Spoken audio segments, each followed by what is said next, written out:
Yo, what up? Welcome to another episode of Pyrotechnic Plays, and today we're switching it up. Today we are playing A Conscious Decision.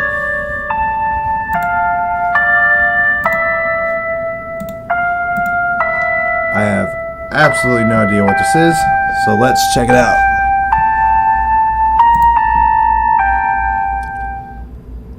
You are a wisp of consciousness in Jane's mind. Choose a location to explore. Okay. Explore the cerebral cortex, part of the brain in charge of perception, thought, voluntary movement, and language, or the amygdala. I need to get up on my reading. Part of the brain responsible for processing emotions like fear. I'm good on all that. I'm going to go perception, voluntary movement, blah, blah, blah. Okay. Explore vision, the occipital cortex. I'm going to make myself read these so I get more brain cells. Occipital cortex, occipital cortex, associated with vision, auditory cortex, hearing, motor cortex, voluntary movement. You're bored of exploring the cerebral cortex, move on to the amygdala. I'm gonna have to look that one up. Alright, let's see. We'll go with vision.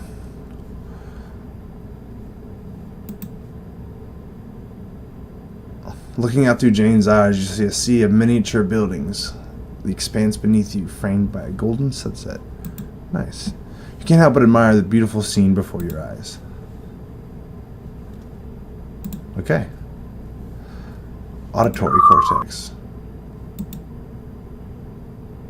Probably somewhere high up. Motor cortex. I'm gonna stay still. Prudent choice. Let us go on.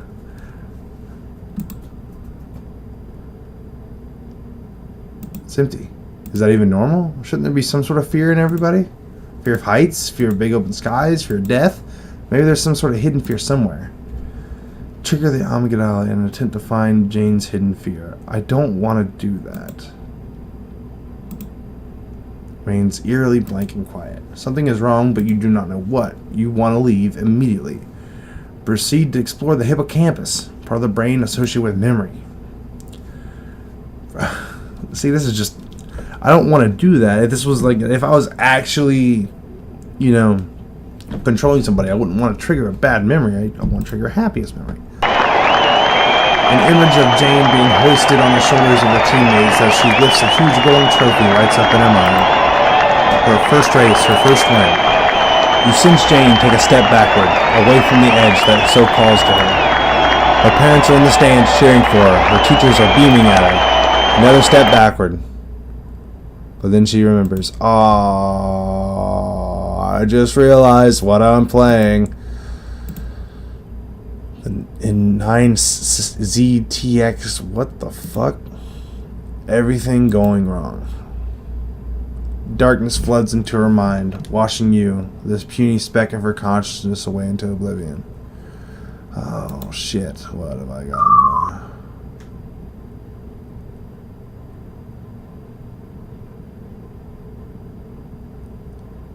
That temporary happiness was never enough to save her. I hope you realize that. What? What the fuck?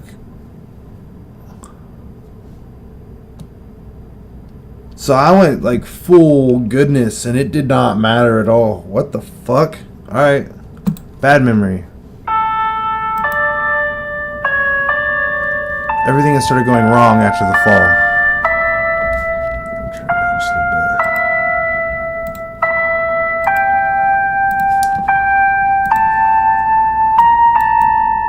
There we go.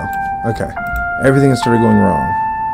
She had been sprinting towards her finish, ready to clinch another first, when her right leg buckled beneath her. The baton went spinning through the air, out of her frantic grasp. She went crashing to the ground. Silence from the crowd. Silence from the doctor when she asked if she could ever compete again. Oh man, this is some deep shit. Silence after she had screamed, her voice hoarse. Silence, of course, from her coach and teammates. Damn, that's fucking loud. The high pitch is killing me. No, actually, everything had already been wrong before the fall. She just hadn't realized it. She should have realized it earlier. Now, I'm going through some stuff myself, and I don't know, you definitely shouldn't focus on the bad. I've been doing a lot of meditation lately. I know it's neither here nor there, but they made a good thing. You know, we usually get caught up in our emotions and our thoughts, and meditation is more or less along the lines of just sitting back on the side of the road and watching your thoughts go by like cars, and just being able to be like, yeah, okay, cool, you know, and not just frantically running after one after the other.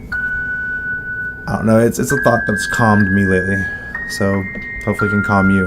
Anyway, as the number of medals had increased, so had the pain. The number of strokes of the cane on her bare calves when she couldn't beat her previous record. The jealousy of her teammates when she did. She concealed the physical scars with sports tape, the emotional ones with fake apathy. She had nightmares every night, limped through the door crying every afternoon, but dragged herself out of bed every morning. Because as long as she could run, as long as she could feel the wind in her face and the fire in her lungs, passion would be her painkiller. Oh, wow. You sense Jane take a step forward. Now? She still has the nightmares, the cold treatment from her peers, because of course her teammates had spread nasty rumors about her. But she can never run again. There's no more passion to save her from the loneliness, the fear, the depression, the words.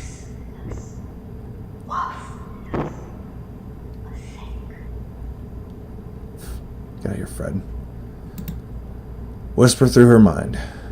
You can hear it. You're not. It's in your head. You'll be fine. Don't give up. She's like, fuck you.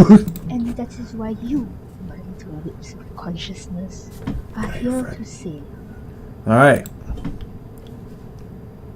Save Jane from ending herself.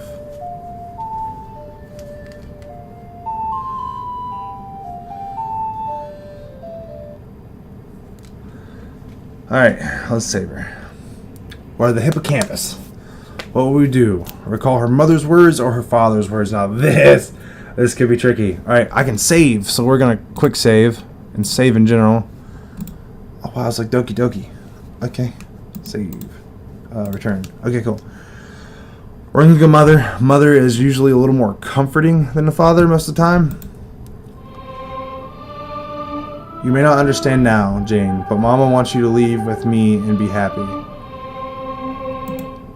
I love you, Jane. I can't change your decision to stay with Papa, but know that whatever happens, you can come to me anytime.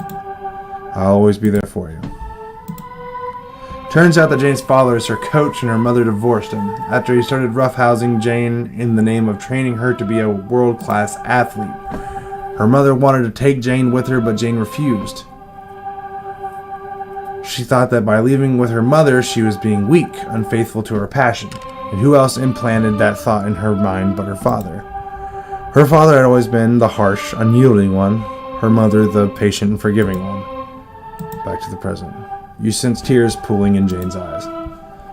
The world spins as she stumbles away from the building's edge, down the stairwell into her father's apartment.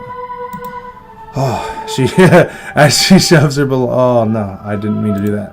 I guess save? I guess not. Here.